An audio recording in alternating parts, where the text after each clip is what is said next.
There's probably something cool in this conversation that we'll want to have.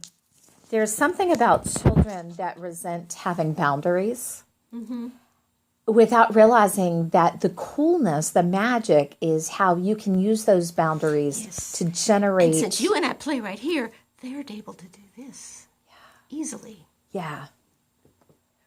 And that's... And as an art teacher, see, I got to play with that. Because in my class, you could do that. Yeah.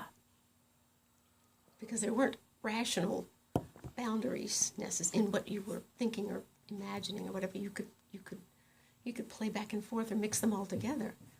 Yeah. So I mean that's what I did for 30 years. And when it really comes down to it, students sometimes are they don't know how much analysis paralysis comes out of having too many options. And when it is somehow narrowed and then you get the chance to go deep, then there's just really so much that you can do. I keep reminding you not to try to, swallow it whole. Yeah. Just nibble and play with it. And then eventually one little piece of magic. I think did I tell you that I'm writing another book concurrently, Yes. art book. Yes. And that process is doing these concurrently is not something that I intended, but I have a feeling that I'm going to end up with something between the two of them that's really interesting. I already know one of the things I've known for years about this, and that is one very special but very rare kind of fan is Mica fans. Have you ever seen a Mica fan? Oh, but I've seen a lot of things made with mica. Well, there was a window of time when mica was used really prevalently in fans in the 17th and 18th century. And when they were used a lot in the houses. Yeah, exactly. In houses, in stoves, and lampshades. Yeah, all of those kinds of things. Well, it was used in fans. Windows at one time. Yeah, obviously. So that's one of those spaces that I've known that was kind of an intersection between these two things now for years. And I don't know exactly what to do with it. But I think I told you that the book is about miniature fans.